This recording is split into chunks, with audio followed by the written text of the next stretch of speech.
Hello friends, welcome to my YouTube channel. तो आज का हमारा टॉपिक रहेगा crystal field splitting in tetrahedral complexes. हम पिछले वीडियोस में ऑक्टाहेड्रल कॉम्प्लेक्सेस के बारे में पढ़ चुके हैं, जो कि मैं एक बार थोड़ा सा रिवीजन करा देता हूं आपको। ऑक्टाहेड्रल कॉम्प्लेक्सेस में हमने क्या देखा था? ऑक्टाहेड्रल की स्ट्रक्चर कुछ ऐसे होती है, ठीक है।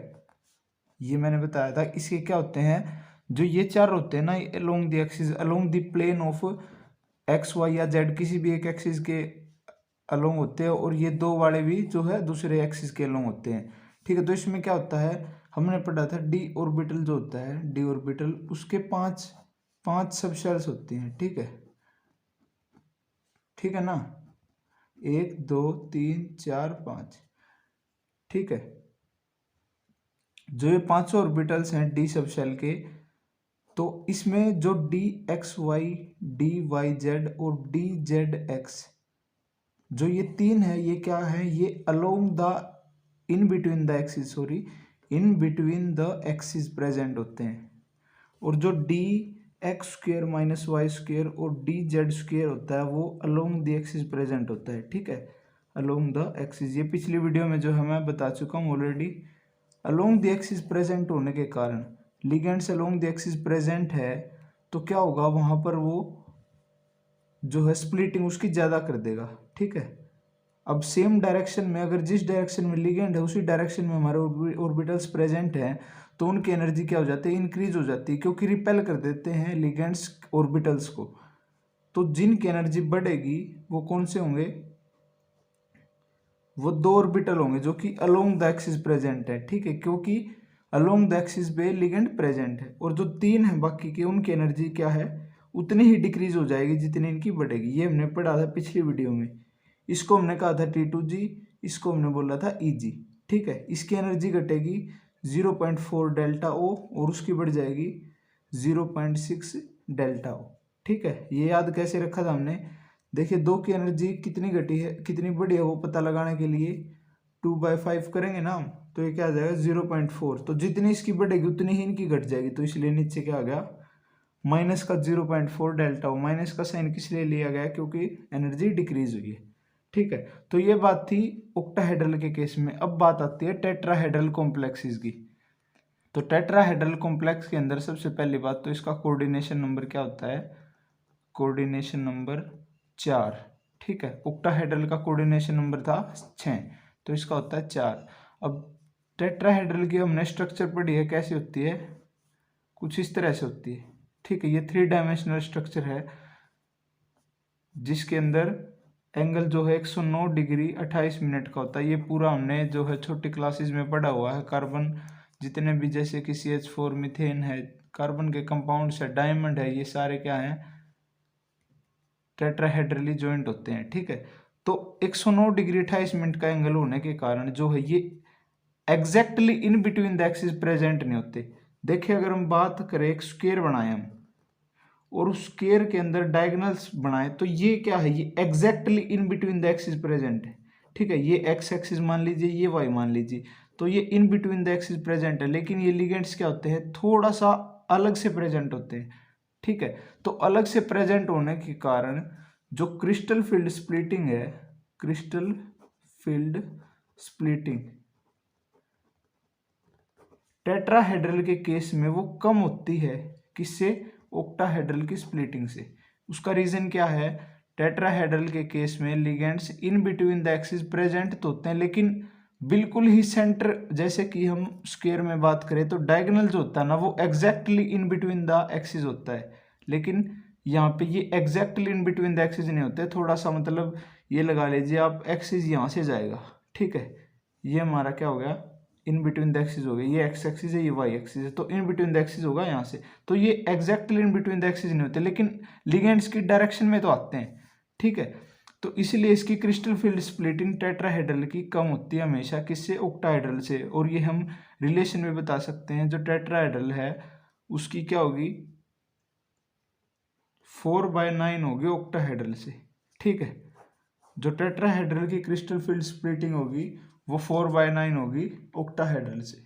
या हम ऐसा कह सकते हैं, delta T, crystal field splitting in tetrahedral complex is always 4/9 of crystal field splitting in octahedral complex, ठीक है, ये एक रिलेशन है। मतलब अगर हम बात करें तो टेट्राहेड्रल की लगभग लगभग हाफ होती है ऑक्टाहेड्रल से। ठीक है, अब यहाँ पर बात करें कि क्रिस्टल फील्ड स्प्लिटिंग होती कैसे, तो उसका रीजन, उसका मतलब कैसे होगी। अब आप यहाँ से अंदाजा लगाएं कि जो d x y, d y z और डी जेड एक्स, ये तीन ऑर्बिटल्स हैं, जो कि डी सब शेल के ये तीन ऑर्बिटल हैं, ये इन बिटवीन द एक्सिस प्रेजेंट है। ठीक है, लेकिन अलोंग द एक्सिस प्रेजेंट है दो ऑर्बिटल।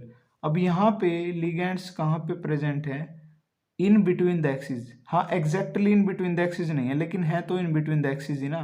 तो उसके कारण जो ये तीन ऑर्बिटल्स हैं, कौन से, d x y, d y z और डी जेड एक्स, इनकी एनर्जी क्या हो जाएगी, इंक्रीज हो जाएगी। ठीक है, बिल्कुल अपोजिट है किसके, ऑक्टाहेड्रल के। ऑक्टाहेड्रल में दो की हुई थी, यहाँ पे तीन की हो जाएगी। तो इसको हम क्या बोलेंगे, ई, और इसको बोलेंगे T2। ठीक है, देखिए इसको T2G बोला गया था, इसको EG बोला गया था, लेकिन यहाँ पे इसको बोलेंगे E और इसको बोलेंगे। ठीक है, अब यहाँ पे क्या होगा, इसकी कितनी एनर्जी आएगी, जैसे कि यहाँ पे 0.4 डेल्टा आई थी, तो इसकी क्या आ जाएगी, -0.6 डेल्टा टी। एक बात याद रखनी, यहाँ पे डेल्टा ओ क्यों था, क्योंकि crystal field splitting in octahedral, ओ मैंने ऑक्टाहेड्रल कॉम्प्लेक्सेस, लेकिन यहाँ पर हम टेट्राहेड्रल की बात कर रहे हैं, तो हम यहाँ पे डेल्टा टी सिंबल यूज करेंगे। और ऊपर वाला को कितनी आएगी, +0.4 डेल्टा टी। ठीक है, बिल्कुल अपोजिट। जैसे कि यहाँ पर तीन की एनर्जी डिक्रीज हुई थी, तो यहाँ पे तीन की इंक्रीज हो जाएगी, क्योंकि वो लिगेंड्स के रास्ते में आ रहे थे, तो इसलिए उन्होंने रिपेल कर दिया। ठीक है, तो ये कंप्लीट क्या है, crystal field splitting in tetrahedral complexes. इसमें से जो मेन क्वेश्चन जो है एग्जाम में आता है वो क्या आएगा कि एक्सप्लेन कीजिए, explain why the crystal field splitting in tetrahedral complexes greater than that of why crystal field splitting in tetrahedral complexes less than that of crystal field splitting in octahedral complexes। मतलब tetrahedral complexes के अंदर crystal field splitting कम की होती है than that of octahedral complexes. तो उसके दो रीजन हैं। ठीक है, फर्स्ट रीजन हमें लिखना है बिल्कुल एग्जैक्ट इसी तरह से लिखना है। तो फर्स्ट रीजन हमने लिखना है कि जो ऑक्टाहेड्रल के केस में हमने स्प्लिटिंग पढ़ी थी, तो वहां पर 6 लिगेंड्स प्रेजेंट थे। ठीक है, 6 लिगेंड्स प्रेजेंट थे, लेकिन टेट्राहेड्रल के केस में crystal field splitting in tetrahedral.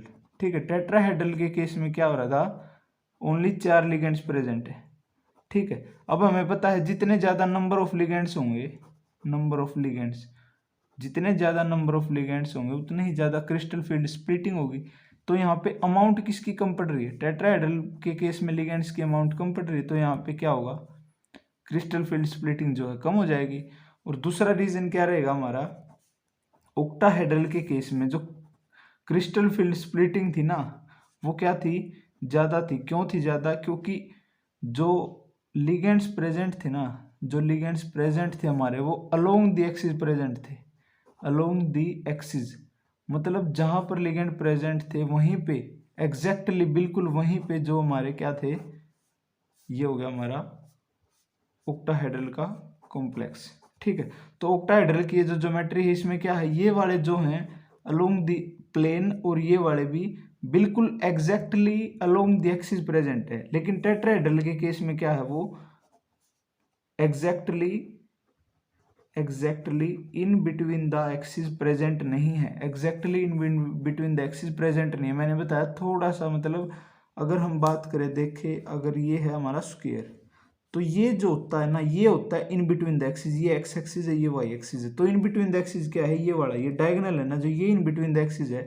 लेकिन मैं इसको कार्बन मान के अगर एक टेट्राहेड्रल स्ट्रक्चर बनाता हूँ यहाँ पे, तो एक हाइड्रोजन जैसे यहाँ पे जुड़ गया, और ये कुछ यहाँ से होगा, यहाँ से। ठीक है, नेक्स्ट वाला हो गया यहाँ से, और उससे अलग ये हो गया।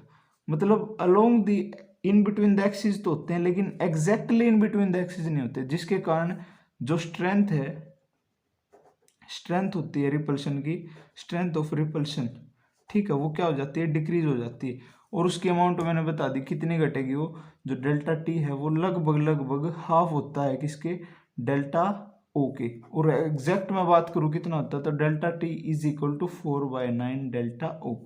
ठीक है, crystal field splitting in tetrahedral complexes is always equal to 4/9 that as that of octahedral complexes। ठीक है, तो ये क्वेश्चन जो एग्जाम में 100% मिलेगा ही मिलेगा। और ये कंप्लीट जो था ये था टेट्राहेड्रल कॉम्प्लेक्सेस के बारे में, मतलब जितना भी एक्सप्लेन किया मैंने, इससे अलावा और कुछ नहीं है टेट्राहेड्रल कॉम्प्लेक्सेस में। और बाकी लो स्पिन, हाँ एक चीज़ और आती है कि इसमें लो स्पिन बनेंगे या हाई स्पिन बनेंगे। ठीक है, लो स्पिन बनेंगे या हाई स्पिन बनेंगे। तो एक बात हमेशा याद रखनी है, टेट्राहेड्रल कॉम्प्लेक्सेस के अंदर कभी भी लो स्पिन नहीं बनेंगे। ठीक है, यहाँ पर हमेशा हाई स्पिन कॉम्प्लेक्सेस बनेंगे। उसका रीज़न क्या है? उसका रीज़न ये है कि इसमें स्प्लिटिंग जो है, स्प्लिटिंग वो पहले इतनी कम हो रही है, मतलब जो पेयरिंग एनर्जी है ना, पेयरिंग एनर्जी वो ज़्यादा होती है स्प्लिटिंग एनर्जी से। Crystal field splitting energy in case of tetrahedral complexes कम होती है as that of pairing energy. तो यहाँ पर पेयरिंग नहीं होगी, यहाँ पर क्या होंगे, लिगेंड्स जो है ऊपर वाले, जैसे कि 2 नीचे थे 3 ऊपर थे। तो पेयरिंग के टाइम पे जैसे कि मैं बात करूँ, D3 सिस्टम है, तो 2 इलेक्ट्रॉन यहाँ पर भरने के बाद जो तीसरा इलेक्ट्रॉन है वो पेयर ना होके ऊपर चला जाएगा इजिली, क्योंकि यहाँ पर स्प्लिटिंग एनर्जी कम है, इसलिए स्प्लिटिंग एनर्जी कम होने के कारण पेयरिंग नहीं होगी। ठीक है, उसका रीज़न मैंने ये बता ही दिया क्यों स्प्लिटिंग एनर्जी कम होती है। ठीक है, तो ये सारा था टेट्राहेड्रल कॉम्प्लेक्सेस के बारे में। अगर कोई भी डाउट हो तो कमेंट सेक्शन खुला है, या फिर आप इंस्टाग्राम पे भी जो है कमेंट या मतलब जो भी डाउट है वो पूछ सकते हैं। तो नेक्स्ट वीडियो में पढ़ेंगे स्क्वायर प्लेनर स्ट्रक्चर के बारे में। ठीक है, square planar complexes, square planar complexes, square planar complexes के बारे में जितने भी क्वेश्चंस होंगे वो भी नेक्स्ट वीडियो में पढ़ेंगे। और एक सारी वीडियोस बनने के बाद एक अलग से सेपरेट वीडियो बनेगी जो कि सिर्फ एग्जाम पॉइंट ऑफ व्यू से देखे, आने वाले एग्जाम में जितने भी प्रीवियस ईयर क्वेश्चंस आए हैं तो उनके ऊपर जो है एक अलग से वीडियो बनाई जाएगी।